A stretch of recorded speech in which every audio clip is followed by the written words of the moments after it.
you so much for the kind introduction, sir. And firstly, I'd like to thank AIOS for inviting me. And I'll be speaking about the pride of serving the nation.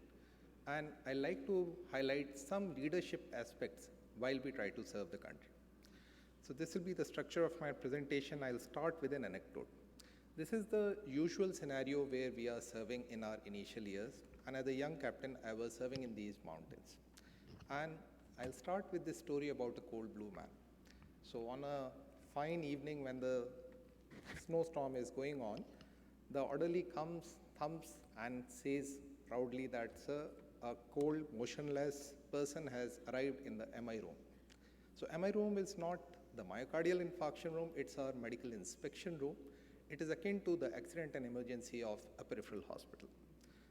And we asked certain questions that who bought this man, why this man is here, and why is he blue? We learned that these people who had bought this man were from the no man's land. The no man's land extends between our fence and the enemy post. And the gentleman who had come, allegedly he had come from UAE, did not have identity papers. His father alleged that he had asthma, forgotten inhalers. So straightforward case of status asthmaticus. Now, the questions which came to my mind was that, do I take the responsibility of this man or try sending him away to the district hospital, which is 8 hours away? What happens if he dies under my care? It can be painted as a custodial death. And whether these people are antinational or not. So the treatment, the options which were in front of me were to refer the patient out, hand over the person to my warrior colleagues who are ready to identify that who these people are, and by that time the delay in treatment will occur, or to start the treatment at the peripheral center, which is not equipped to ventilate a man for 8 hours. Now, why I bring this out is the leadership aspect in such decision making. There are no right or wrong choices here. Each option has its own merit and demerit. And it is simply the delay which is taken in deciding what to do which decides the fate of every case. Now, mind you, this decision was taken by a 22-year-old who had just finished his internship.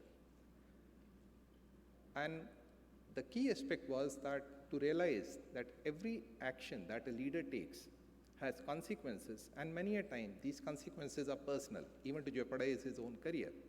A weak leader is one who delays trying to take a decision or takes a populist decision which more than not is not the correct thing to do.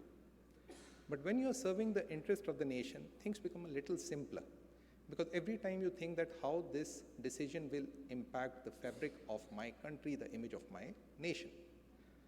So either this person could have been an Indian citizen where army would have been highlighted as safeguarding a citizen's life, or he could have been an enemy nation where we would have been shown as a merciful army, even catering to our enemy country. And Indian Army is trained to do the impossible on each and every single occasion. So we decided to look after this person, started the standard treatment, and we were very fortunate that help right from my neighboring unit. And we were able to save this life. The narrative was set that we saved a man against such adversity and winning the hearts and minds of the local population. The battalion was awarded in a district function. So there's nothing great about it. This is an innocuous act for most of you. In a metropolitan city, you'll say this was a routine emergency. What was so great about it? But you have to understand that this was done at a place which is far remote in a jungle, extremely cold, where your hands don't move because it's minus 10 degrees. The MI room is exactly a tent. The total amount of drugs and equipment I have are 100 kgs worth of weight. So it requires confidence in your ability and trust in your system. If you believe in the organization, then only you are able to perform. So the underlying point is that leaders are not born when there are opulent resources, but they are born in the age of starvation. So unless you have seen mere resources and try to perform better, you will not become a leader.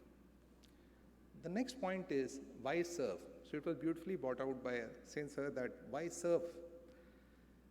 A normal person thinks on the Milo's hierarchical needs, and for them, self-esteem and actualization are very late in the ladder. But in army, we train a person to strive to learn to become a leader. When we join, we all follow the same pyramid. During our training, our needs, which are physiological and based on safety, take a lower priority. We are taught to develop our own self-esteem, and by the time we are at war, we are into the mode of self-actualization. For us, the definitions are different. War is a constant, and we need not fight only against human, but also against human suffering. The battle is not only against our adversaries, but also against adversity. And the greatest adversity which the country faces is poor healthcare.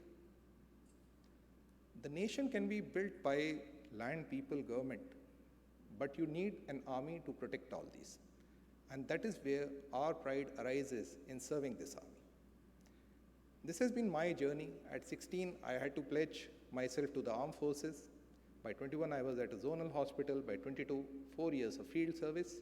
Got a chance to do my post-graduation. At 30, I went back to field. And at 34, very fortunate that I joined AIMS for my Retina Fellowship. Now, this is how every army personnel serves. The joy comes because of the respect that you garner from your patients, your colleagues. There's a definite job security, there's a healthy lifestyle, and there's a community which develops around you, which will support you throughout your life. Started our journey. We have left this shore. Now we are going into the middle of this very powerful river. And where does the pride arises? The pride arises that because we are looking after the warriors who are defending our country, we do not have any discriminatory class in our army. We only respect the rank that you serve, and the rank structure follows.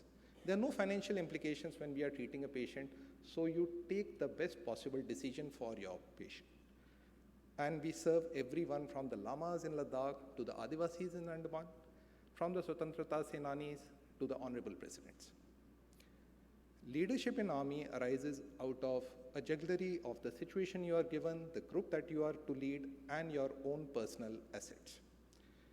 In army, a military leader is taught to achieve results over the comfort of the people that you command. But you need not be an authoritarian leader all the time, you can be a democratic leader. And the level of management decides what kind of leader you have to be.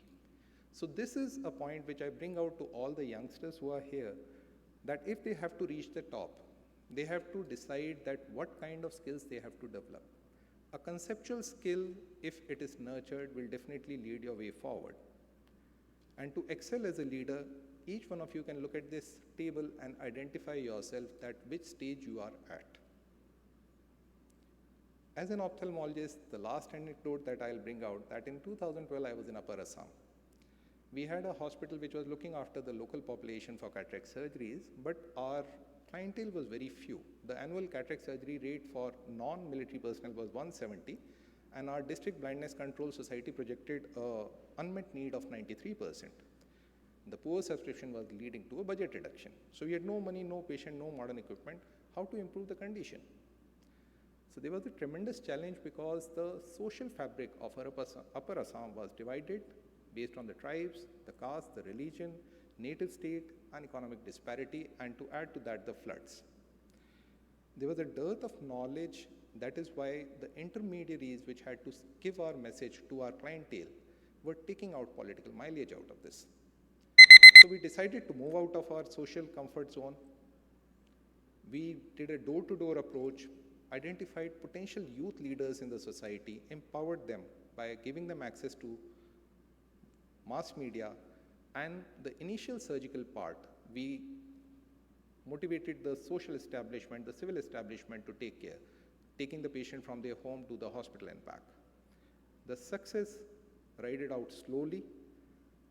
I will skip this part in need of the time, and these were our successful camps which saw attendance of over 577 cataract surgeries. So the take home from a soldier's perspective is that serving the nation has no equal. And sacrifice is the way to Almighty, and there is no better sacrifice than to your motherland. And from a leader's perspective, the leadership opportunity will always arise in inclement condition. You rise up and fight. A true leader will always adapt, evolve. The trust and loyalty which we gain in army is not a given in your organization. So each organization has to build its own army if it has to succeed. Thank you so much. Thank you very much, Pradeep Kumar. I salute the spirit for the nation. Thank you, sir. Really, you have done very good work.